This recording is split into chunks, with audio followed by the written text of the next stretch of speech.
I wish you'd listen. I wish you'd listen. Walk through. I'll tell you what makes y'all say. Walk through. It's that folk back then would travel great distances to secure a future of positive instances. And though the journey was filled with danger, keeping faith in what's unseen to my people is no stranger. Did I mention all the miles that they covered in search of their hopes and dreams to discover? Seeking a life free of grueling labor and an opportunity to taste the city flavor. The way that it moved people out from the sharecropper life of the South. The fact that without Jim Crow, hope and progress had a chance to grow. So I'll tell you what makes it, y'all say. What makes it great migration? I'll tell you what makes it, ask me. Welcome everyone to our newest installment of Bronzeville Trail, recapturing and making history. And one of the most amazing aspects of the work that I'm doing on the Bronzeville Trail Task Force is engaged in uncovering parts of our history that have been hidden from us, sometimes hidden in plain sight over the years. So we're working on various subject matter and historical experts in order to share what we're learning, not just about repurposing the trail, but telling the stories of the lives and the events that took place during that history, and the lives that were changed. And to help us with this storytelling today, one of our most important facets, our employment history on the south side of Chicago during the Great Migration, included this work at the stockyards, which is so important to our history. And anyone who rode the Halsted bus, went to UIC, went to Maxwell Street, or the amphitheater, you know exactly the smell that I'm talking about when we used to pass the stockyards, which unfortunately are no longer there. But we're excited today to welcome Dr. Dominic Parayga. He is Professor Emeritus from Columbia College here in Chicago, and he's going to tell us about this amazing work that he's done uncovering the history of the stockyards and what some of the societal implications are for African Americans during that time and just for the city in general.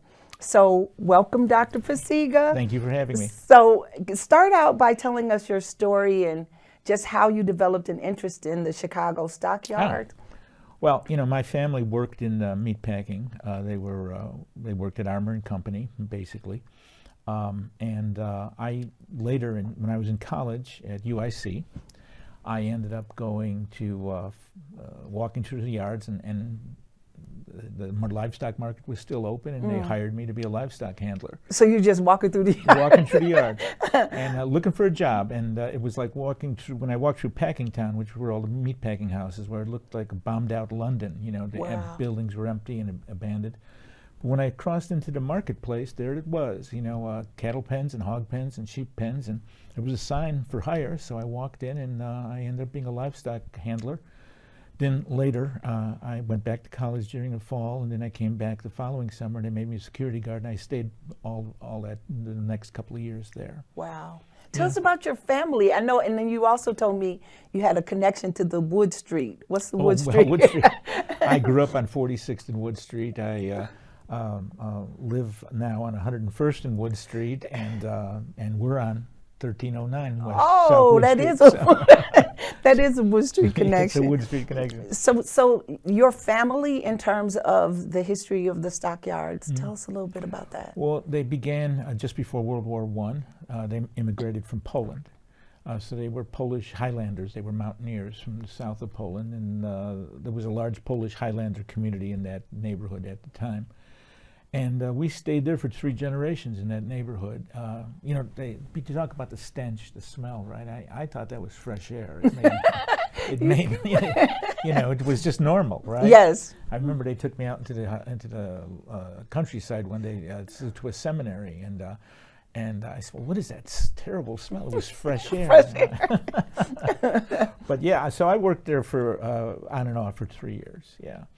And that was my connection with it, but I later, in graduate school, started to write about the neighborhood and started to write about the people who lived there, at the time, and then I wrote a book called Slaughterhouse, which was a history of the yards from 1865 till today. Wow. Well, till 2015. Right. Yeah. So 2015 is when the stockyards closed. Oh no, they closed in 1971, but today there's an industrial park there it's called the Chicago Stockyard Industrial Park, and there's still about 15,000 people employed in that park today.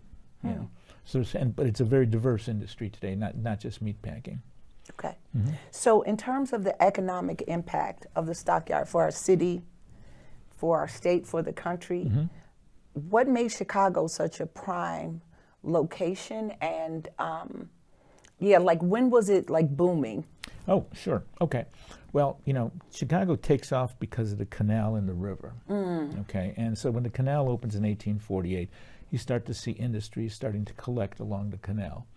And the early meatpacking industry was in Bridgeport. It was along the river on the north boundary of Bridgeport. And it was called the Bridgeport Stink at the time.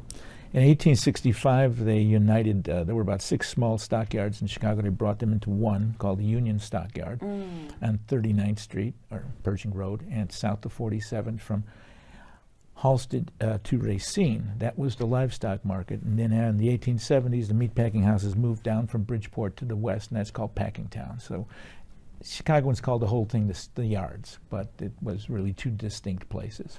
So they just put our 2 maps up there. Oh, yes. Those maps, what did they actually like point out for people when they? Well, I think one of the maps was actually the Stockyard L, which you're going to be turning into this wonderful Bronzeville trail. Yes, we are. I'm looking forward to it myself. Yes. And that L ran from about 40th and the lake all the way into the stockyards, made a stop at all the major packing houses, and then came back out again. So there was a stockyard loop, like the downtown loop. There was a stockyard loop. And of course, the stockyard itself was a huge accumulation of 450 acres of pens. Wow. They had a hog house at the time that ran from Halsted past Racine. It was 2 stories high, and it could hold 300,000 hogs. If you think about Chicago booming, so after the Civil War, Chicago becomes this industrial center. Remember, we're taking over the railroads in 1848, the first railroad. By the 1850s, we're the center of the railroad industry. And cattle, hogs, and sheep are now being moved by train rather than on the hoof instead of being driven. And so now cattle, hogs, and sheep could come to Chicago from all over the territory of the United States and its outlying territories. So the stockyard was the creation of 9 railroads and various other interests in meatpacking. And it opened on Christmas Day, 1865. What better way to celebrate Christ's birthday in the most capitalist city in the world than to open a stockyard? Wow. And it closed then on the last cattle day. The last livestock day was on July 31st, 1971. I usually call it August 1st as the end, but yeah. There were a lot of things happening in 1865 for us Absolutely. as a people and for the city, obviously. Absolutely. Talking about the impacts of the people on the city, who was employed there prior to the migration from the South? Sure. We could talk a little bit about that before we talk about the actual impact of. Sure. Yeah. So you had various waves. Basically, every immigrant group that came into the city somehow touched the stockyards. So you had various waves. First, they were dominated by Irish and German immigrants, then by Poles, Slovaks, Lithuanians, then eventually by blacks, Mexicans, etc., and all kinds of other groups. If you put the stockyard in the middle of a circle, and you drew a circle around it with a diameter of about 3 miles, you would find more than 30 Catholic churches in that circle, because every group that came in organized their own parish. And so you had this incredible growth. It's estimated that by 1895 or so, 1 out of every 4 Chicagoans depended on the meatpacking industry for their livelihood. Whether they worked there, whether it was or if they owned a tavern or a store or whatever. Yeah. So there were, by World War I, there's 50,000 people working there, and it's a huge. The Tribune called it organized chaos. The images are amazing that you shared with us too. This, it is beautiful. It's beautiful, but like such possibility is shown, what people can do when they put their minds to it, right? Like, well, in 1907, the L came out, and it followed an old railroad line into the yards, and the L came in 1907. It lasted to about 1957, and it brought workers in from the east side or the eastern parts of Chicago, right on the south side, into here. Here we see the main cattle alley. This is actually Morgan Street looking north. Oh, wow. And you can see some of the pens on the sides. This is taken about 1948, I think, 48, 47, something like that. Wow. Yeah. Wow. And here, of course, is the L coming over the pens. On your left is the Livestock Exchange Building, which was the sort of Wall Street of meatpacking. That's where all the, for years, WGN Radio broadcast the market report from that hall. Wow. Yeah. Wow, wow.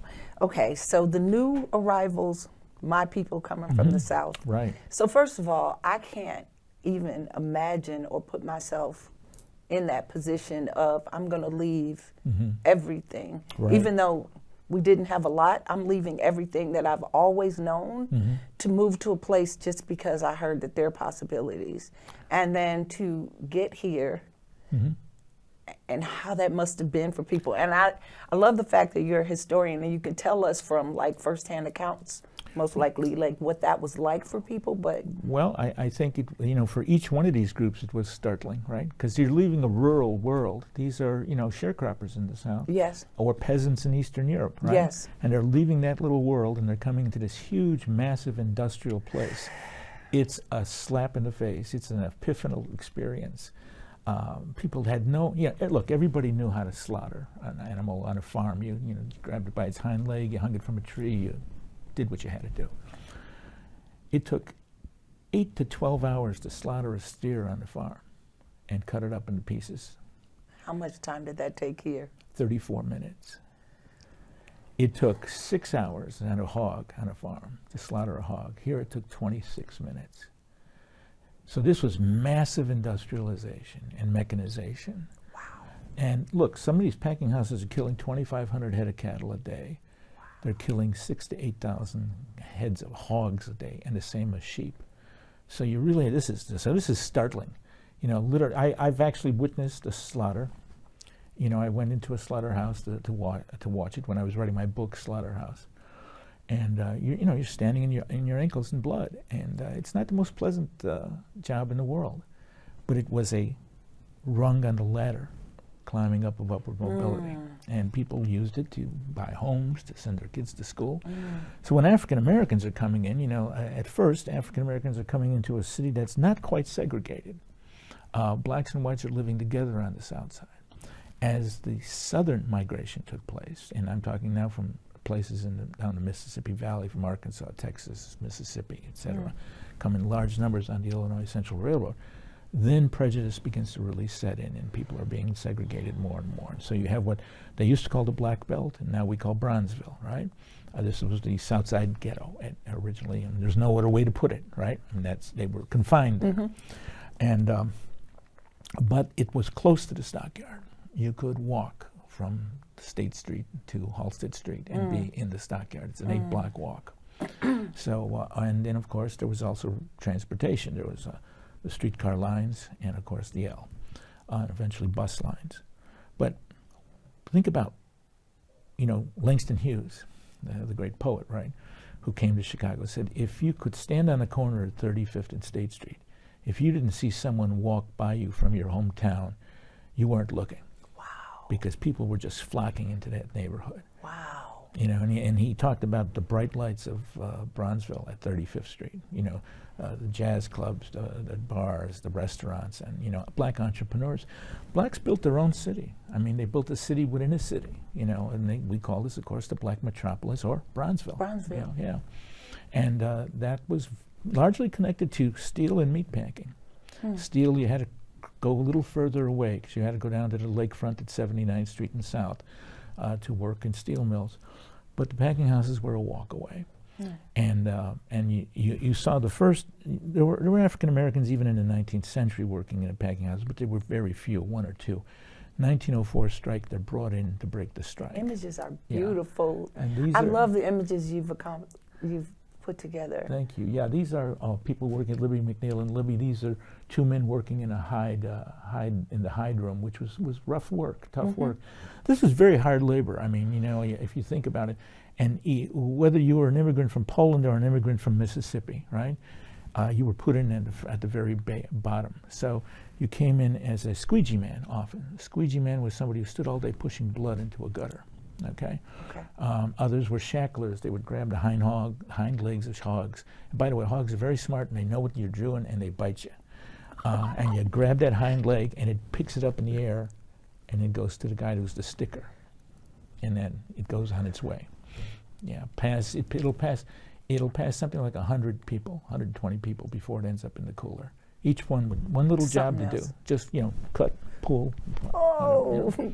Were there female workers? Oh yes. In fact, tell us about black what they women flooded into the packing houses, especially during World War II in the second phase of the Great Migration. There were many black women working in canning, and women did not work on the kill floors, generally speaking. Maybe they did later, but mostly not. But they worked in other departments. You know, they made everything. They made margarine. They made soap. They made you could buy on Halsted Street a button made out of baked blood from the stockyard, from the slaughter. They baked the blood to make buttons. And you could buy it on Halsted Street. Wow. You know, Armour said he'd used everything except a squeal, and if he could, you could package that. He could package that. He'd package that. Yeah. I heard from the rooter to the tutor they take. That's right. So the impact of unions. Oh yeah. What happened with that? How Well, did that unions come about? Unions. The first strike in the stockyards is 1869. Okay, and during the 19th century, there's some very big strikes, mostly Irish, German strikes, and then by 1904, it's a Slavic and Irish and German strike when African Americans come in larger numbers. But you know, once the strike is settled, African Americans are let go. Okay, now after World War I, the blacks have a more permanent position in the yards. You know, there was a conflict. Northern blacks, blacks who had, you know, from the Upper South and who lived in Chicago for some time, were very pro-union. Southern blacks who had been discriminated against in places like Texas and Mississippi and Louisiana by unions that were anti-union. And so there was a clash within the community itself over unionization. But by the 1930s, blacks are taking leading positions in the United Packing House Workers. And they're becoming very this is the CIO, the Congress of Industrial Organizations, very radical union at the time. And they take leading positions. As you know, Charles Hayes, who later becomes a congressman, he was president of a local and of the UPWA. Okay. So and of course the Packing House Workers Hall is still on, I believe, 48 in Wabash. I've seen that. Yes, and we'd have the mural for packing houses. Yeah. So I mean, there's a long-standing relationship between Bronzeville and meatpacking industry. The original United Packing House Workers offices were on 48 and Marshfield. Okay. And then when this building became available, they bought this building and moved over because the majority of workers were now African American, and they you know, because of racial segregation, it was hard for them to get to that union hall, and it was hard for whites to get to this union hall. So you had this kind of convoluted thing going on, you know. Okay, so get us to the race massacre of 1919 and how all of that played in. John has shared with us an image of black men needing to pick up their paychecks at the Wabash YMCA because of a fear of going down to the actual packing house to pick up their wages. Right, and the meat packers also sent food and milk and supplies into the black area, into Bronzeville. And they did this to keep their workers loyal. And these were largely Southern workers who were anti-union. So there was this kind of dichotomy. Let me just say that the meat packers, in my opinion, were largely responsible for the 1919 race riot. They played race against race, ethnic group against ethnic group, and divisions within the racial group against other, so Northern blacks and Southern. They played these people off against each other often. By the 1930s, people got past that. So the CIO, which, as I say, was very radical, people were carrying signs that said "Negro and White Unite," against the Packers, and you could see blacks and whites together at these rallies. Now, is that in your book? Oh yeah, Okay. I write about it in Slaughterhouse. Yeah. Okay. But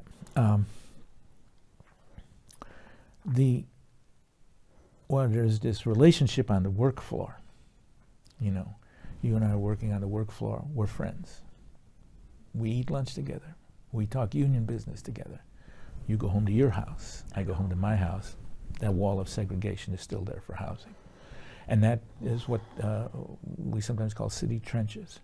There are trenches between different ethnic groups, and for most powerfully between black and white. Yeah, I mean, I grew up in back of the yards.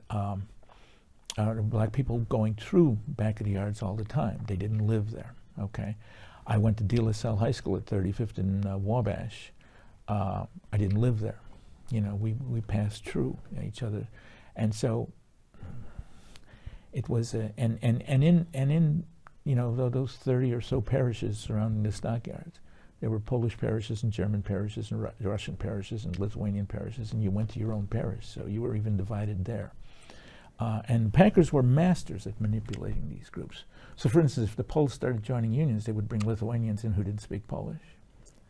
You know, or they would bring Mexicans in who didn't speak anything, you know, right? Anything that either English or you know, Polish, right. And so they would break black strikes. I mean, so you know, you push one group against another, and that way you keep control. Do you think some of that, which it feels like a lot of that has been passed down to generations, and what we're feeling still now? I do think in Chicago, not only in Chicago but across the country. You know, it's a sad situation, but you know. It is one of the realities of life at this point still, sadly. So what can we learn from the stockyard? What can we learn from what happened during that whole thing? Regarding getting together, regarding working together, regarding how we live? Well, I think one of the things we learn is the importance of labor unions. Labor unions, the United Packing House Workers, which eventually merged with the Amalgamated Meat Cutters, and later today is part of the Food and Retail Workers Union. They were at the forefront of the civil rights movement. They supported the civil rights movement in the 1940s, right through, you know. And so this was very, very important. And of course, many of them, to be frank, many of the leadership were communists originally, you know, and the Communist Party was important in Chicago. But, you know, John L. Lewis, who headed the CIO, says he doesn't care if anybody's a communist as long as he organizes. And I think the importance of labor unions as a progressive political force still is very, very important. I think we're seeing that even today with the, you know, very senior victories of United Auto Workers in various plants across the country, and unionization spreading and things like that. So that's one thing to learn from it.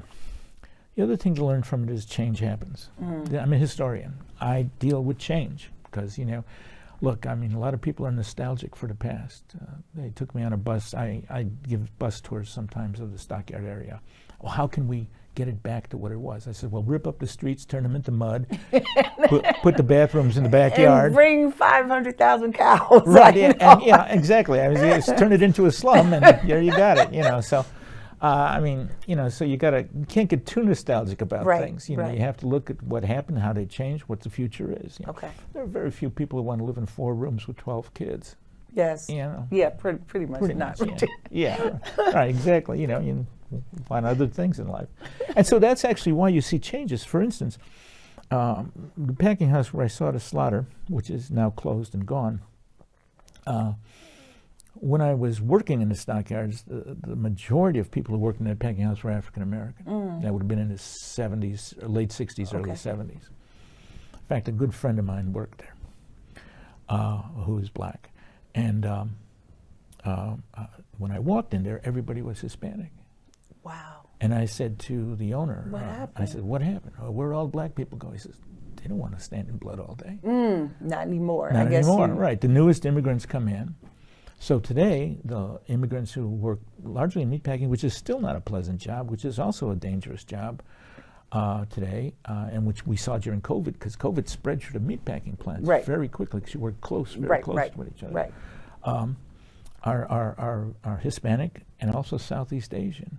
So you've got Hmong and Vietnamese and Laotians who are killing animals and chickens and so forth, and providing us with the meat we eat. So whatever the next immigrant group is, maybe the people from Mars, they'll come. They'll come. I have no idea. But these industries have always relied on immigrant labor, cheap immigrant labor, who are looking for at first Leg up. rung on the ladder. Yeah. Okay, so we got like 30 seconds. Tell us about your book. Oh. While she puts an image up. My book is called Slaughterhouse, the Chicago Stockyards and the World They Made. And I'm curator of the Packing House Museum at 1400 West 46th Street in an old packing house in Chicago. Cool. Thank you so much, Dr. Thank you. Parayga. It was a pleasure. I'm so interested now. I can hardly wait to walk the trail with you. Yes, So let's do it. Yes, we got to do it. Thank All you right. so much for being a guest on Thank you. Bronzeville Trail, Recapturing and Making History.